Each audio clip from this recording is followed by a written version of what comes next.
कुछ ही मिनट पहले या घंटे भर पहले के हिसाब से हैं और उनमें जानकारी है कि ईरान इजराइल कन्फ्लिक्ट के लाइव अपडेट्स में US attacked 3 Iran nuclear facility. यह अपने आप में एक बहुत बड़ी घटना कंसीडर की जा रही है, not even in India but in world as well as in US, क्योंकि अमेरिका में लोग इस बात को युद्ध के उकसावे की कार्रवाई के रूप में देख रहे हैं।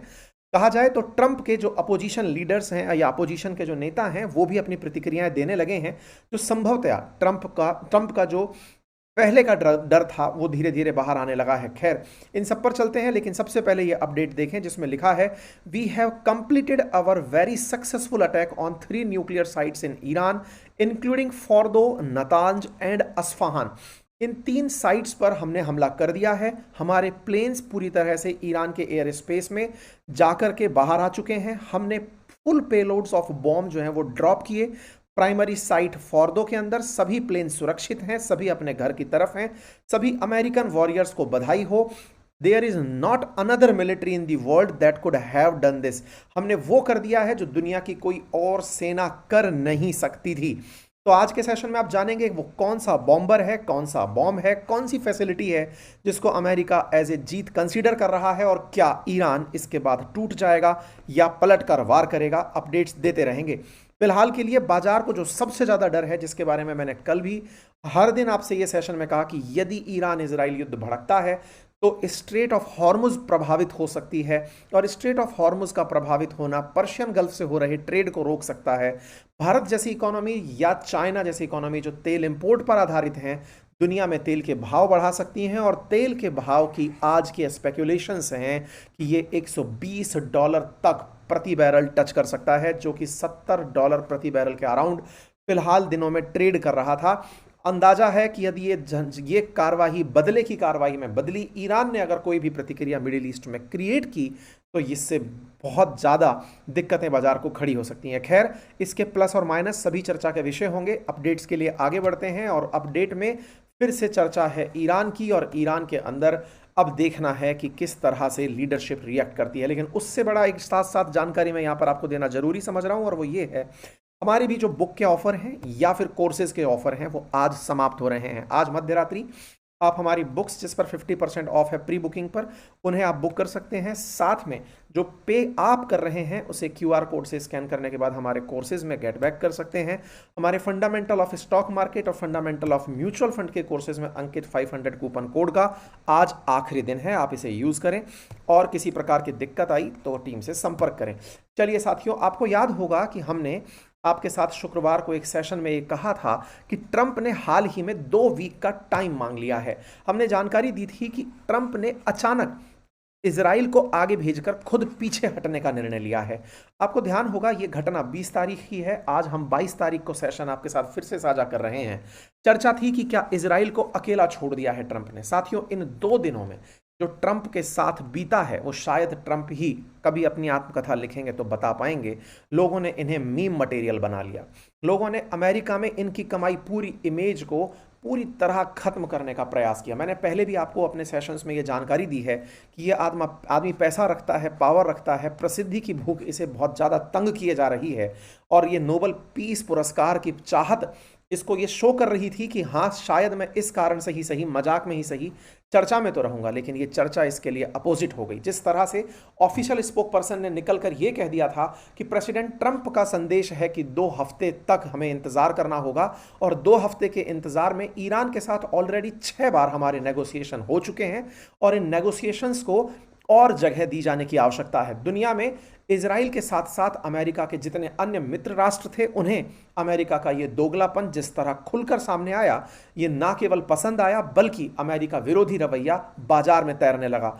बाजार के ट्रेंड्स को ये लोग बहुत अच्छे से पकड़ना जानते हैं। आप और हम जो ट्विटर, यूट्यूब या जिस भी प्रकार के सोशल मीडिया पर जानकारी देते हैं, सिंगल AI प्रॉम्प्ट्स से ये जान पाते हैं कि इनकी इमेज को कितना नुकसान हो रहा है।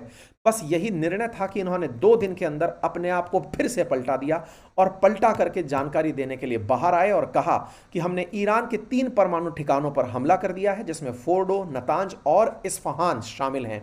ट्रंप ने यह जानकारी देते हुए कहा कि फोर्डो पर बमों की एक पूरी खेप गिरा दी गई है, यानी कि केवल एक बॉम्ब नहीं बल्कि पूरी तरह से बहुत सारे बमों का जखीरा एक साथ डाल दिया गया है। यह हमला रविवार यानी कि आज सुबह 4:30 बजे हुआ है। अगेन हो सकता है बिलावल भुट्टो यहां फिर निकल कर आए और कहें रात को ही क्यों आते हैं। फिलहाल के लिए ट्रंप ने अपने ट्रंप ट्रुथ पर लिखा कि सभी विमान सुरक्षित रूप से अपने घर की ओर जा रहे हैं। हमारे महान अमेरिकी योद्धाओं को बधाई। दुनिया में कोई और सेना ऐसा नहीं कर सकती थी। अब शांति का समय है। तो बम गिरा के शांति का ट्रंप ने जो प्रयास किया है, यही प्रयास इजराइल इनसे लंबे समय से मांग रहा था। अब देखना होगा कि ईरान अब इस युद्ध को समाप्त करने आगे बढ़ता है या शांति कायम करता है या नहीं। इसकी चर्चा कब से होना शुरू हुई, हुआ किस तरह से, ट्रंप को यह कैसे पता चला कि उनकी इमेज को बड़ा बट्टा लग रहा है। हुआ ये कि जब हमने कल आपको परसों 20 तारीख को जब सेशन किया और उसमें बताया कि ट्रंप ने अपने स्पोक पर्सन को बोलकर कहा है कि 2 वीक का टाइम निकलवा लो, उसमें से आप में सब कुछ लोग निकल कर आ सकते हैं और कहेंगे कि नहीं नहीं, ये तो यूएस की स्ट्रेटजी हो सकती थी कि 2 वीक का समय मांगकर चुपके से जाकर और बम फोड़ कर आ जाएं। देखिए, अमेरिका है, उसको सामने से किसी को धमका के बम फोड़ने में टेंशन नहीं है। वो इस तरह की लुका छिपी करने के मूड में भी नहीं था। उसको अगर हमला करना होता तो डंके की चोट पर आता, क्योंकि पूरी तरह वो दुनिया को G7 में बता तो चुका ही था कि हम कुछ बड़ा प्लान करने जा रहे हैं। और बड़ा प्लान क्या किया था इन्होंने कि 2 वीक का गैप मांग लेते हैं, ईरान के साथ नेगोशिएट कर लेंगे। ट्रंप ने जैसे ही ये जानकारी दी, इसके बाद अमेरिकी मीडिया ही इनके पीछे पड़ गया। अमेरिका के तमाम न्यूज़ चैनल्स, चाहे वो फॉक्स न्यूज़ चैनल हो, जितने भी न्यूज़ चैनल हैं, वो खोज कर ट्रंप के इस तकिया कलाम को निकाल लाए कि 2 वीक में सब सही हो जाएगा। फिर चाहे रशिया यूक्रेन हो, या फिर ईरान पैलेस्टाइन हो, या फिर ये तमाम इजराइल ईरान की घटनाएं हों। जिस तरह कल, यानी कि मैं अगर बात करूं कल से, मतलब अब ये थोड़ा टाइम में डिफरेंस रहेगा, आप टाइम को देखते समय ध्यान रखिएगा। इंडिया वर्सेस यूएस के टाइम फ्रेम में जो डिफरेंस है वो आपको कई बार ट्वीट्स के ऊपर दिखाई दे सकता है। असल मायने में फॉक्स न्यूज़ के ऊपर ये कटिंग चल ही रही थी कि ट्रंप फिर से पलट गए और 2 हफ्ते का समय मांग लिए। इस पर ट्रंप निकल कर आते हैं क्योंकि उन्हें ये जानकारी हो चुकी होती है कि अब अमेरिका में उनके खिलाफ सेंटीमेंट जा रहा है, इजराइल को नहीं छोड़ना चाहिए था अकेले। तो उन्होंने तुरंत अपनी तरफ से ट्रुथ पर यह जानकारी दी कि ओनली टाइम विल टेल। जब यहां चर्चा हो रही थी कि नेक्स्ट 2 वीक, ये बात बोलते ही ट्रंप ने इस पर फिर रिप्लाई करते हुए कहा कि समय ही बताएगा। और समय क्या बताएगा, ये जानकारी सुबह 5:30 बजे भारतीय समय अनुसार ट्रंप के द्वारा दे दी गई और कहा कि हमने फोर्दो, नतांज और अस्फहान पर हमला कर दिया है। ये एक अलग डिबेट हो सकती है कि क्या 2 हफ्ते का समय मांग कर वो लुका छिपी खेल रहे थे, क्या वो लोगों को कह करके ध्यान भटाना चाह रहे थे। नहीं, इस बात पर आने वाले समय में लोग उन्हें उनका एक इंटेलिजेंट मूव बताकर उनकी इमेज को पॉलिश करने का प्रयास जरूर कर सकते हैं, लेकिन जितना इमेज को उन्होंने नुकसान पहुंचा करके ये काम किया, उससे बेहतर होता कि वो अपनी बनी बनाई उस इमेज में, जिसमें वो दुनिया के सामने माहौल बना चुके थे कि मैं हमला करने जा रहा हूं, तेहरान की जनता खाली करे, शहर खाली हो, उसके बाद अगर हमला करते तो उन्हें एक डिसाइसिव लीडर माना जाता। फिलहाल के लिए ये पता चलता है कि ये इन्फ्लुएंस्ड होकर लिया गया फैसला है, उकसावे में की गई कार्रवाई है। इन्हें अपने फैसलों की वजह से हुई जो बेइज्जती है, शायद वो रास नहीं आई है।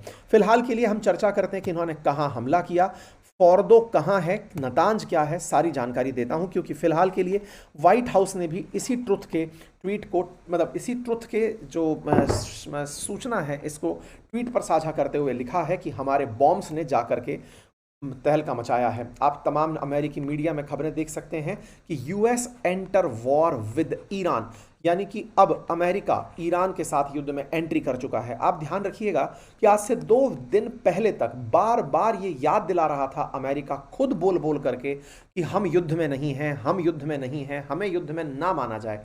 और जैसे ही ये युद्ध में एंट्री किया है, इसके रिपरकशंस क्या होंगे, ये निश्चित ही बाजार को प्रभावित कर सकते हैं।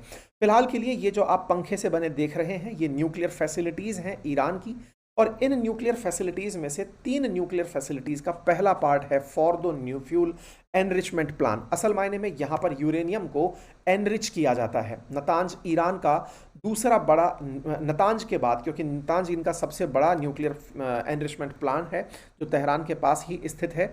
ये यहाँ पर रहा, ये फोर्दो रहा, इन सभी जगहों पर फिलहाल हमले हुए हैं।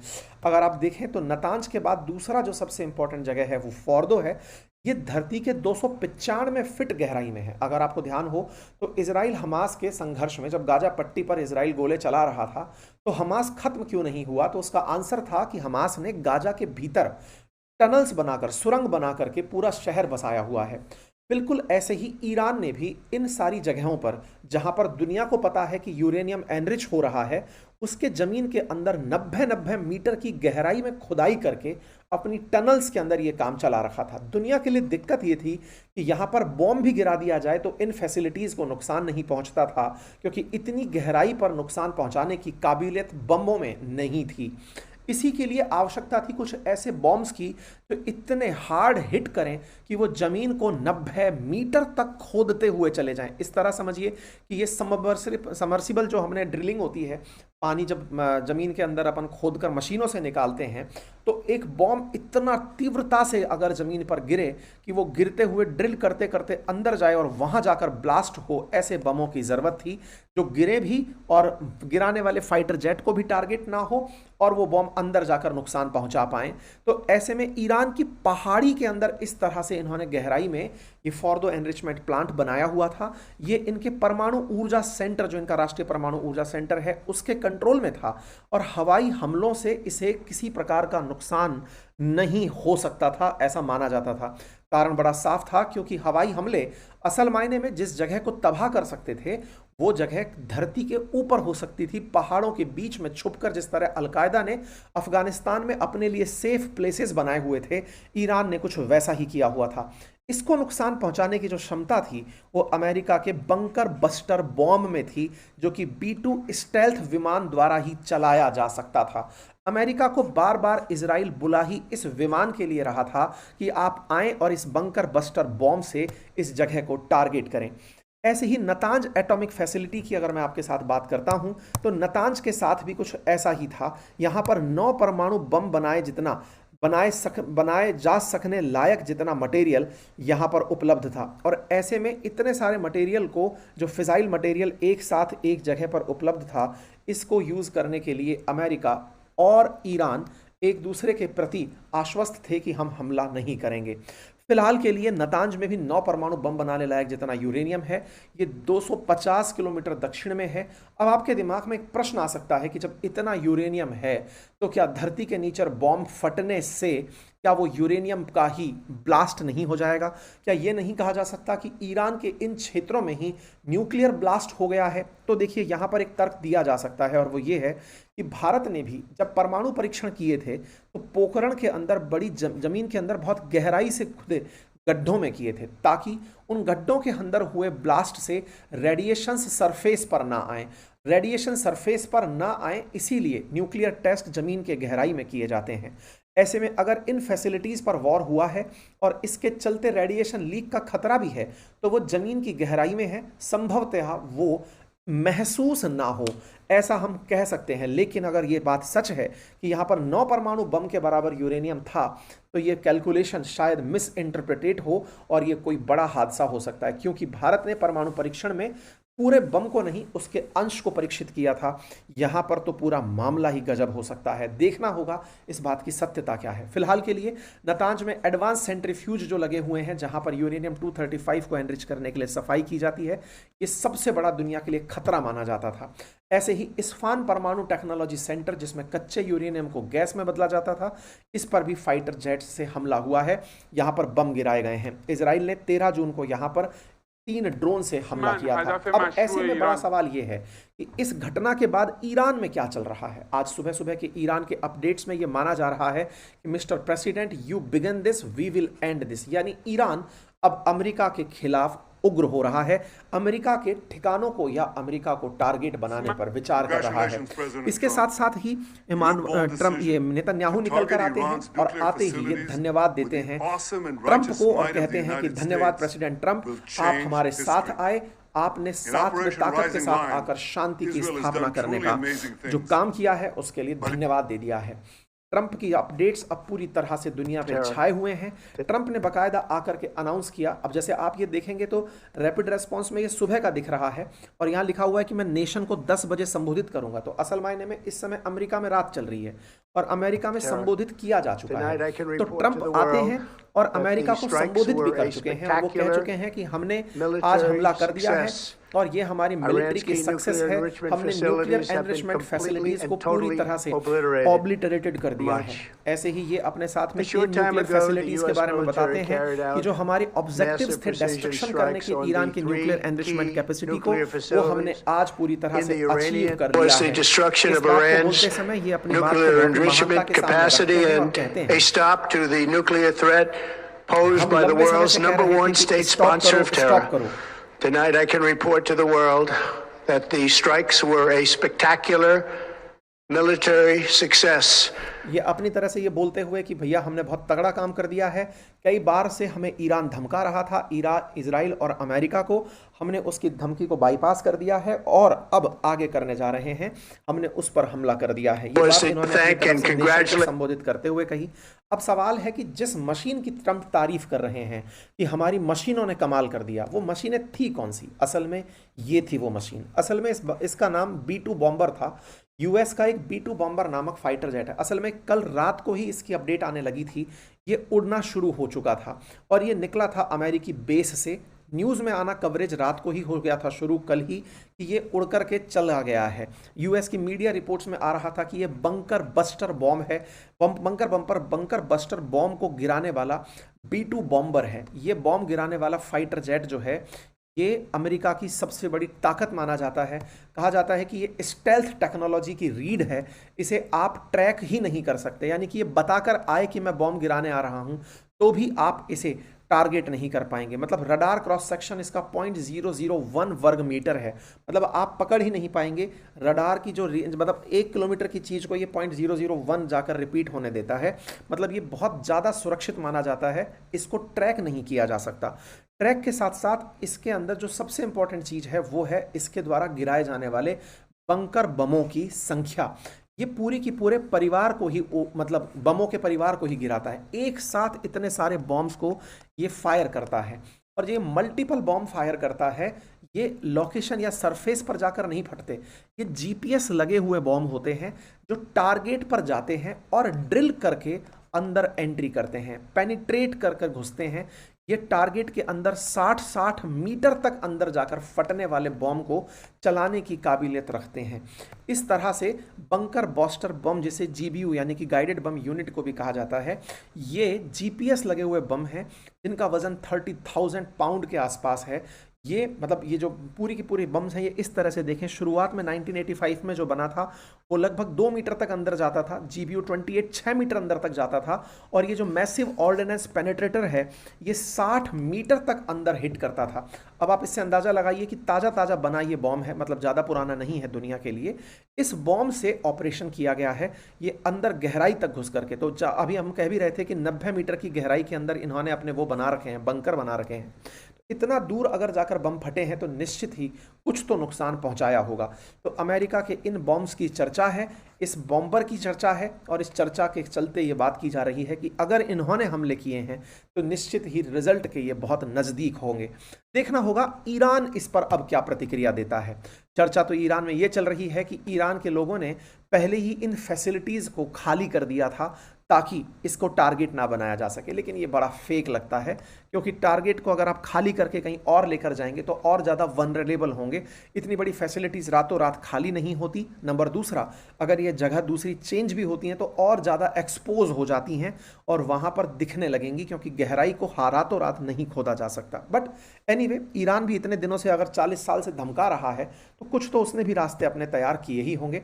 इसके चलते ईरान के जो हैंडल्स हैं वो कह रहे हैं कि ट्रंप ने ईरान का मिसाइल ले लिया है, अब उसको मिसाइल हिट करेगा, ये अब उनके लिए रिस्क होगा।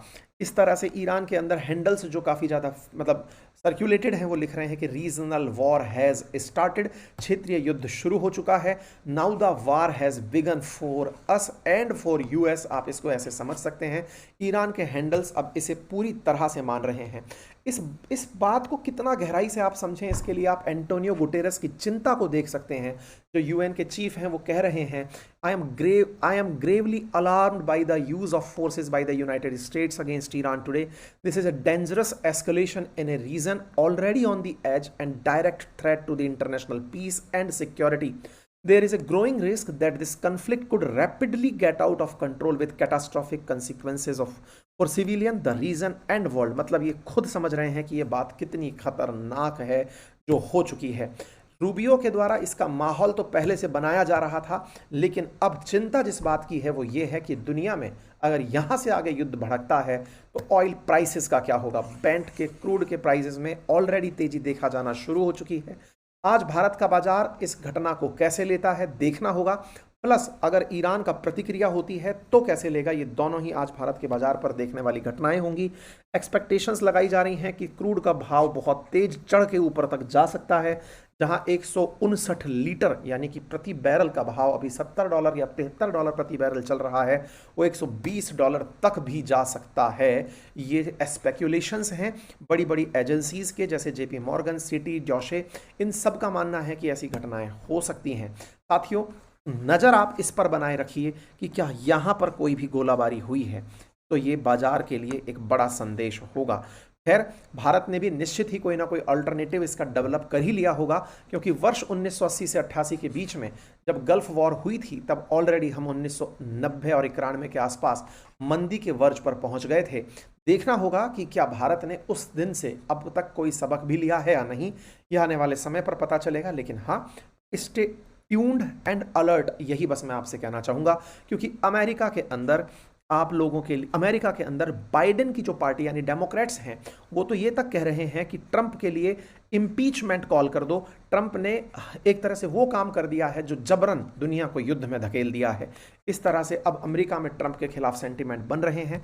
बाकी जितनी भी बात हो, सबसे अंत में तो एक बात के साथ ही हमें आनंद की प्राप्ति होती है कि बेचारा रोटी में बिक गया। नाम है इसका आसिम मुनीर। एक लंच क्या हुआ जिसके चलते पाकिस्तान ने अपना साथ जिस ईरान को देने की बात की थी वो पलट गए। तो भैया, कुल मिला करके इसको इतना सीरियसली नहीं लेना होता है, क्योंकि ट्रंप ने दुनिया को यही बता दिया है। फिलहाल के लिए इतना ही। जानकारी पसंद आई हो साथियों से साझा करें। आप क्या सोचते हैं भविष्य के लिए कमेंट बॉक्स में जरूर करें। और साथियों, मैं आज आपके सामने प्रेजेंट नहीं हो पाया विद फेस। इसके पीछे का रीज़न है कि मैं ट्रैवल में हूं, मैं आउट ऑफ स्टेशन हूं। जल्दी ही अपनी यात्रा के ग्लिम्स अपने सोशल मीडिया के माध्यम से आपके सामने साझा करूंगा और जल्दी ही आपके सामने लाइव प्रेजेंट होता हूं। Thank you so much for your patience. And जिन्हें हमारे ऑफर्स का लाभ लेना है, लिंक कमेंट बॉक्स में पिन है। आज रात 12 बजे तक ये ऑफर्स वैलिड हैं। Thank you.